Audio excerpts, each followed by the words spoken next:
Hello everyone, welcome to prep with Adarsh. आज हम करेंगे 20 वोकेबलरी वर्ड्स जो कि CDS, NDA and SSC exams में आपको काफ़ी हेल्प करेंगे। तो हमारा फर्स्ट वर्ड है एक्विजिटिव। एक्विजिटिव एक एडजेक्टिव है जिसका मतलब होता है having a strong desire to acquire और पजेस मोर, स्पेशली मनी और मटेरियल थिंग्स। मतलब एक ऐसा व्यक्ति जो ज़्यादा से ज़्यादा चीज़ें इकट्ठा करने की चाह रखता हो, मतलब बहुत ही ज़्यादा लालची हो, मटेरियलिस्टिक हो, स्पेशली मनी और मटेरियल थिंग्स को बहुत ही ज़्यादा इकट्ठा करने की कोशिश करता हो, तो ऐसे व्यक्ति को हम एक्विजिटिव बोलते हैं। ठीक है, अब इस वर्ड को हम याद कैसे रख सकते हैं? तो इस वर्ड को एक वर्ड से याद रख सकते हैं जो कि है एक्वायर। मतलब इसका ट्रिक टू रिमेंबर क्या है? एक्विजिटिव साउंड्स लाइक एक्वायर, एक्वायर जैसा ये साउंड कर रहा है। ठीक है, और एक्वायर वर्ड का भी मतलब होता है हासिल करना, प्राप्त करना। तो जिसको कुछ ना कुछ हमेशा चाहिए होता है उसे एक्विजिटिव बोलते हैं। अब वर्ड तो हमने सीख लिया, अब बात करते हैं इसके यूजेस की कि यूज कहाँ करोगे। तो मान लो आपका कोई फ्रेंड है जो कि बहुत ही मटेरियलिस्टिक है और वो हर 6 महीने में अपना फ़ोन चेंज कर देता है, तो आप उसके इस नेचर को कैसे डिफाइन करोगे? तो इस तरह से बोल सकते हो कि he is so acquisitive that he buys a new phone every 6 months. मतलब वो इतना ज़्यादा लालची है या एक्विजिटिव है कि हर 6 महीने में एक नया फ़ोन खरीद लेता है। ठीक है, इस वर्ड के कुछ सिनोनिम्स भी हैं जैसे ग्रीडी, मटेरियलिस्टिक, कोविटस, अवेरिशियस, रेपेशियस। तो ये सारे इसके सिनोनिम्स हैं। तो हमारा नेक्स्ट वर्ड है ससेप्टेबल। ये भी एक एडजेक्टिव है जिसका मतलब होता है ईजिली इन्फ्लुएंस्ड और अफेक्टेड बाय समथिंग। मतलब जो बहुत ही ईजिली इन्फ्लुएंस्ड हो या फिर किसी चीज़ से अफेक्ट हो जाए बहुत जल्दी, मतलब आसानी से प्रभावित हो जाए, आसानी से अफेक्ट हो जाए, तो उसे हम ससेप्टेबल बोलते हैं। इसका एग्जाम्पल के तौर पर समझें इसको तो children are more susceptible to viral infections. मतलब बच्चे जो होते हैं वो जो वायरल इन्फेक्शन होता है उसके लिए ज़्यादा संवेदनशील होते हैं, मतलब उनको हाई रिस्क होता है कि उनको इन्फेक्शन हो जाए। तो इस तरीके से हम इस वर्ड ससेप्टेबल का यूज़ करते हैं। जैसे कि he is very susceptible to flattery, मतलब वो चापलूसी से बहुत जल्दी प्रभावित हो जाता है। तो जहाँ पर बहुत जल्दी या ईजिली प्रभावित होना आएगा वहाँ पर ये वर्ड यूज़ होगा ससेप्टेबल। जैसे कि old buildings are susceptible to earthquake damage. मतलब जो पुरानी बिल्डिंग्स हैं उनमें हाई रिस्क है कि वो अर्थक्वेक से डैमेज हो जाएं। ठीक है, तो इस तरह से इसका यूज़ होता है। अगर बात करें इसकी सिनोनिम्स की तो इसके सिनोनिम्स में आ जाएंगे जैसे सेंसिटिव। कोई आदमी बहुत सेंसिटिव है तो वो क्या है? ससेप्टेबल है, मतलब बहुत ही ज़्यादा सेंसिटिव है। वल्नरेबल, वल्नरेबल मतलब बहुत ही ज़्यादा वीक है, वो ईजिली इफेक्ट हो जाएगा किसी चीज़ से, तो वल्नरेबल भी इसका सिनोनिम हो जाएगा। या फिर एक्सपोज्ड, एक्सपोज्ड है बहुत ज़्यादा, तो उसको भी हम सेंसिटिव कह देंगे या फिर ससेप्टेबल बोल देंगे। तो ससेप्टेबल का मतलब एक बार हम फिर से इसका रिकैप करते हैं। ससेप्टेबल मतलब होता है जो पर्सन या चीज़ जल्दी इफेक्ट हो जाती है वो ससेप्टेबल होती है। ठीक है, तो हमारा अगला वर्ड है ट्रकलेंट। ट्रकलेंट एक एडजेक्टिव है जिसका मतलब होता है ईगर और क्विक टू आर्ग्यू और फाइट, अग्रेसिवली डिफिएंट। मतलब एक ऐसा व्यक्ति जो झगड़ालू किस्म का है, बात बात पर लड़ने को आतुर रहता है, मतलब बहुत ही लड़ने को आतुर रहता है, आक्रामक किस्म का आदमी, मतलब उसको बहाना चाहिए लड़ने का, तो उसे हम ट्रकलेंट बोलते हैं। ट्रिक टू रिमेंबर क्या है इसका भाई, कैसे याद रख सकते हो इस वर्ड को? तो सिंपल, ट्रकलेंट जो है वो साउंड्स लाइक ट्रक वाला। एक ट्रक वाले को इमेजिन करो जो बात बात पर लड़ रहा है किसी से, मतलब किसी से बहुत गुस्से में बहस कर रहा है, लड़ रहा है, तो वो ट्रकलेंट है। ठीक है, तो इस तरह से याद कर सकते हो। अगर बात करें इसके एग्जाम्पल की तो his truculent attitudes make it hard to work with him. मतलब उसका जो झगड़ालू स्वभाव है उसके साथ काम करना मुश्किल बना देता है। ठीक है, उसके झगड़ालू स्वभाव के कारण लोग उसके साथ काम नहीं कर पाते। इस तरह से यूज़ कर सकते हो। या फिर नेक्स्ट एग्जांपल इसका देख सकते हो, the truculent soldier refuse to follow orders peacefully. मतलब जो आक्रामक सैनिक था वो शांति से आदेश मानने को तैयार नहीं था। ठीक है, तो इस तरह से ये यूज़ हो सकता है। बात करें अगर इसके सिनोनिम्स की तो इसके 3 सिनोनिम्स होते हैं जो अक्सर पेपर में आते हैं। पहला है एग्रेसिव, एग्रेसिव, दूसरा है हॉस्टाइल और तीसरा है बेलिजेरेंट। तो बेलिजेरेंट तो बार बार पूछा गया, इसका मतलब भी होता है झगड़ालू किस्म का आदमी, झगड़ा करने वाला आदमी। ठीक है, तो इसका क्विक रिकैप करते हैं। हमारा वर्ड क्या था? ट्रकलेंट। ट्रकलेंट मतलब जो इंसान बात बात पर लड़ने को तैयार है, तो उसे हम क्या बोलेंगे, ट्रकलेंट बोलेंगे। तो बढ़ते हैं नेक्स्ट वर्ड पर। नेक्स्ट वर्ड है हमारा स्टैगफ्लेशन। स्टैगफ्लेशन एक नाउन है जिसका मतलब होता है a situation in which the economy is not growing but prices are still rising. मतलब एक ऐसी सिचुएशन जब अर्थव्यवस्था ठहराव में हो लेकिन फिर भी महंगाई बढ़ रही हो, मतलब प्राइजेस चीज़ों के बढ़ रहे हैं, इन्फ्लेशन बढ़ रहा है बट इकोनॉमी रुकी हुई है, तो उस वर्ड ऐसी सिचुएशन को हम स्टैगफ्लेशन बोलते हैं। अब वर्ड हम लोगों ने समझ लिया, तो अब बात करते हैं इस वर्ड को याद कैसे रखेंगे। तो इसका ट्रिक टू रिमेंबर है, तो ये वर्ड जो है वो दो शब्दों से मिलकर बना हुआ है। पहला है स्टैग्नेशन प्लस में इन्फ्लेशन। मतलब स्टैग्नेशन मतलब होता है जब भी कोई चीज़ की ग्रोथ रुक जाती है, यानी विकास रुक जाता है, और इन्फ्लेशन का मतलब होता है कि प्राइजेस बढ़ रहे हैं। तो ये दोनों ही वर्ड्स का कॉम्बो है, मतलब विकास रुका हुआ है, ग्रोथ रुकी हुई है और महंगाई भी बढ़ रही है। तो इसको इस तरह से याद कर सकते हैं। अगर एग्जाम्पल के तौर पर देखें तो the country is facing stagflation with rising prices and slow economic growth. मतलब देश स्टैगफ्लेशन की स्थिति का सामना कर रहा है, मतलब महंगाई बढ़ रही है, विकास रुक गया है, इस तरह की स्थिति का सामना कर रहा है। या सेकंड एग्जांपल देखें, policy makers are worried about stagflation after the pandemic. मतलब जो महामारी हुई उसके बाद नीति निर्माता जो है, मतलब जो पॉलिसी मेकर्स हैं, वो स्टैगफ्लेशन को लेकर चिंतित हैं।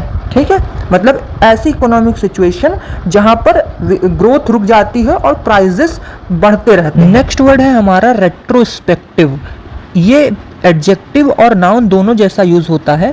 बात करें इसके मीनिंग की तो एज एन एडजेक्टिव अगर इसका मीनिंग देखें तो मतलब होता है लुकिंग बैक एट और डीलिंग विद पास्ट इवेंट्स और सिचुएशन।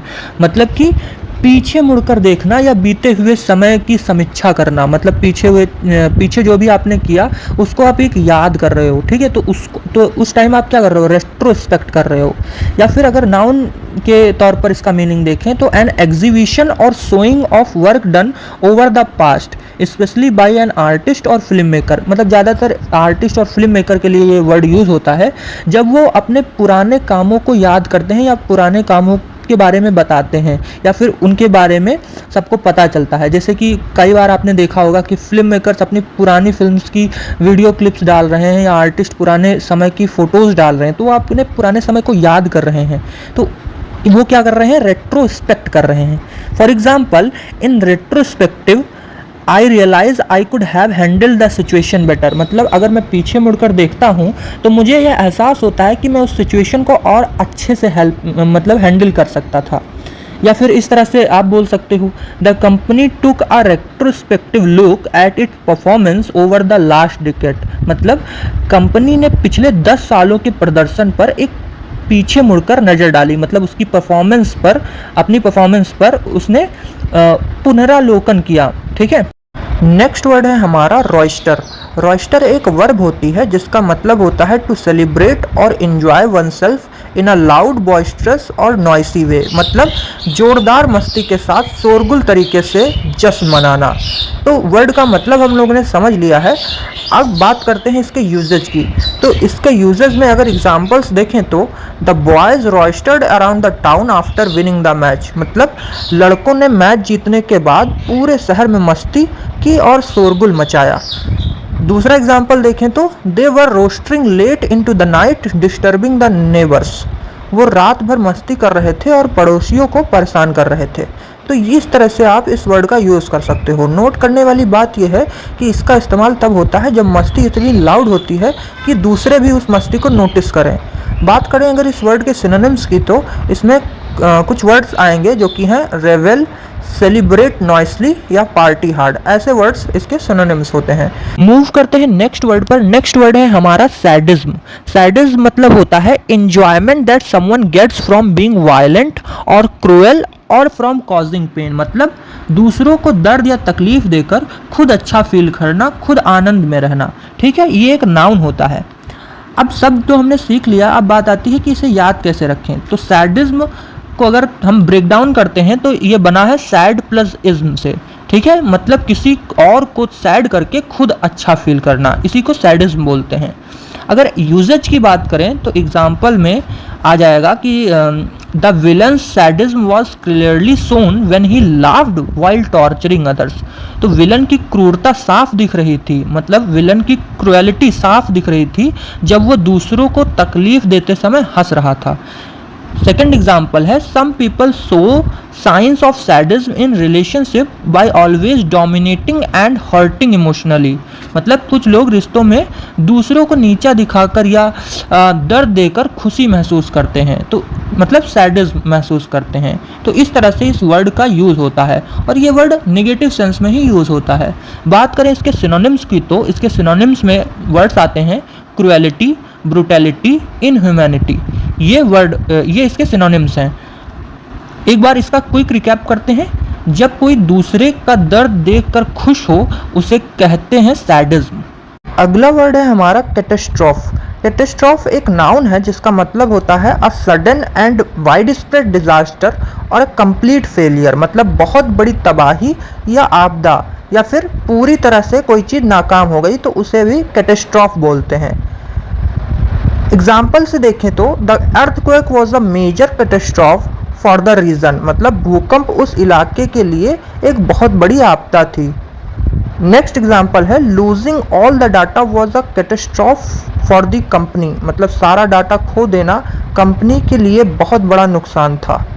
नोट करने वाली बात यह है, ये word natural disasters, financial loses या इमोशनल कोलैप्स, हर तरह की बड़ी प्रॉब्लम के लिए यूज़ होता है। सिनोनिम्स की बात करें तो सिनोनिम्स में वर्ड्स आएंगे डिजास्टर, कैलामिटी, ट्रेजेडी या फिर रुइन। तो क्विक रिकैप करते हैं इस वर्ड का। वर्ड है हमारा कैटास्ट्रोफ। कैटास्ट्रोफ मतलब जब कोई घटना पूरी तरह से तबाही मचा दे उसे कहते हैं कैटास्ट्रोफ। तो नेक्स्ट वर्ड्स जो कि 9th and 10th है, एपिटोम और ऑस्ट्रासाइज। इसके आप लोग एग्जाम्पल्स, पार्ट्स ऑफ स्पीच और सिनोनिम्स लिखकर बताएंगे। स्टार्ट करते हैं फर्स्ट वर्ड से जो कि है पॉटपोरी, जिसका मतलब होता है कलेक्शन ऑफ डिफरेंट थिंग्स। इसका मतलब एक और तरीके से यूज होता है डिफरेंट ड्राइड फ्लावर्स के मिक्सचर से। इसका पार्ट्स ऑफ स्पीच होता है नाउन। अगर एग्जाम्पल से समझे तो the book is the potpourri of short stories, poem and essays. बढ़ते हैं नेक्स्ट वर्ड पर। नेक्स्ट वर्ड है आर्सेनल। आर्सेनल मतलब होता है collection of weapons and military equipment. ये भी एक नाउन है। बात करें इसके एग्जाम्पल की तो India is strengthening its arsenal to ensure national security. तो भारत क्या कर रहा है, अपने नेशनल सिक्योरिटी को स्ट्रॉन्ग करने के लिए अपने वेपन इक्विपमेंट्स को स्ट्रेंथ कर रहा है। ठीक है। नेक्स्ट वर्ड है हमारा मोनोपोली। मोनोपोली मतलब होता है व्हेन वन पर्सन और company has total control over a product और सर्विस विदाउट एनी कंपटीशन। जब किसी एक व्यक्ति या एक कंपनी का किसी एक प्रोडक्ट या सर्विसेज पर पूरी तरीके से कंट्रोल हो जाए, उसका कोई भी कंपटीशन ना बचे, तो उसे हम मोनोपोली बोलते हैं। एग्जाम्पल के तौर पर देखें तो only one shop sells milk in the whole village so it has a monopoly. मतलब उस पूरे विलेज में एक ही शॉप है जो मिल्क बेचती है, ठीक है, दूध बेचती है, तो उसके पास क्या है, मोनोपोली है। ठीक है। बढ़ते हैं नेक्स्ट वर्ड पर। नेक्स्ट वर्ड है हमारा कार्ट ब्लैंच। कार्ट ब्लैंच एक फ्रेंच फ्रेज है जिसका मतलब होता है ब्लैंक पेपर या ब्लैंक कार्ड। मतलब जिसको हम हिंदी में बोलते हैं कोरा कागज, जिस पर आप जो चाहे वो लिख सकते हो। तो इसका मीनिंग इसी सेंस से निकलता है complete freedom to do whatever you want. मतलब आप जो चाहे, आपके पास कंप्लीट फ्रीडम है, जो चाहे वो कर सकते हो। एग्जाम्पल से समझे तो the boss gave him carte blanche to design the project however he wanted. मतलब बॉस ने उसको फुल फ्रीडम दे दी कि तुम ये प्रोजेक्ट जैसे चाहो वैसे डिजाइन कर सकते हो। नेक्स्ट वर्ड है इंट्रांजिजेंट। इंट्रांजिजेंट एक एडजेक्टिव है जिसका मतलब होता है not willing to change your opinion और पोजीशन, वेरी स्टबर्न। मतलब कि जब कोई अपना अडिग रहता है, अपना ओपिनियन चेंज नहीं करता, तो उसे इंट्रांजिजेंट बोलते हैं। एग्जाम्पल के तौर पर the leaders remain intransigent during the negotiations. तो नेगोशिएशन के दौरान जो लीडर्स थे वो अडिग थे, अपने बात पर टिके हुए थे, इंट्रांजिजेंट थे। नेक्स्ट वर्ड है सब्जुगेट, जो कि एक वर्ब है जिसका मतलब होता है to defeat and take control of someone और समथिंग। मतलब किसी को हरा करके उसको अपने अंडर में कर लेना, अपने कंट्रोल में कर लेना। एग्जाम्पल से समझे तो the king subjugated the neighbouring kingdoms through war. मतलब युद्ध के जरिए जो किंग था उसने नेबरिंग किंगडम्स को अपने अधीन कर लिया, सब्जुकेट कर दिया। ठीक है। नेक्स्ट वर्ड है हमारा रेप्रोचमेंट, जिसका मतलब होता है developing friendlier relations between countries और groups of people who have been enemies. मतलब दो ऐसे कंट्रीज या ग्रुप्स जो कि पास्ट में कभी एनिमीज थे या फिर जिनमें आपस में कॉन्फ्लिक्ट था, बट वो अब एक फ्रेंडलियर रिलेशन मेंटेन कर रहे हैं, तो उसको हम क्या बोलेंगे, rapprochement. For example, after years of silence the two brothers finally reached a rapprochement. मतलब सालों की चुप्पी के बाद जो दो भाई हैं आपस में, अब वो रेप्रोचमेंट में है, मतलब एक फ्रेंडलियर रिलेशंस में हैं। ठीक है। नेक्स्ट वर्ड है हमारा डिडैक्टिक, जो कि एक एडजेक्टिव है और इसका मतलब होता है intended to teach something often in a way that is too serious और moralistic। मतलब किसी को कोई चीज़ बताना बहुत ही सीरियस तरीके से, बहुत ही मोरलिस्टिक तरीके से। ठीक है। मतलब आप किसी को ज्ञान दे रहे हो, ज्ञान देना चाह रहे हो, तो उसे हम डिडैक्टिक बोलते हैं। एग्जाम्पल के तौर पर his didactic nature sometimes irritates his friend. मतलब उसका जो ज्ञान देने वाला नेचर है वो उसके फ्रेंड को कभी कभी इरिटेट करता है। तो इस तरीके से इस वर्ड का यूज़ होता है। नेक्स्ट वर्ड है प्यूट्रिड। इसका मतलब होता है जब कोई चीज़ सड़ या गल जाती है तो उसमें से बहुत गंदी बदबू आती है, तो उसी के लिए ये वर्ड यूज़ होता है। Smelling very bad because of decay और रोटिंग। इट इज़ एन एडजेक्टिव, ये एक एडजेक्टिव है। अगर इसका एग्जाम्पल देखें तो the air was filled with a प्यूट्रिड smell near the garbage dump. तो गार्बेज डंप के पास जो हवा थी वो बहुत ही बदबूदार थी। नेक्स्ट वर्ड है हमारा ट्रांसग्रेस, जिसका मतलब होता है to break a rule, law और मॉरल कोड। मतलब किसी नियम, कानून या फिर नैतिक मूल्यों का उल्लंघन करना। ये वर्ब जैसा यूज होता है। एग्जाम्पल के तौर पर he was punished for transgressing the school rules. तो उसको किस लिए पनिश किया गया, क्योंकि उसने स्कूल रूल्स फॉलो नहीं किए। नेक्स्ट एग्जाम्पल है she never transgress the values taught by her parents. तो उसने अभी अपने माता पिता के द्वारा सिखाए गए मूल्यों का कभी उल्लंघन नहीं किया।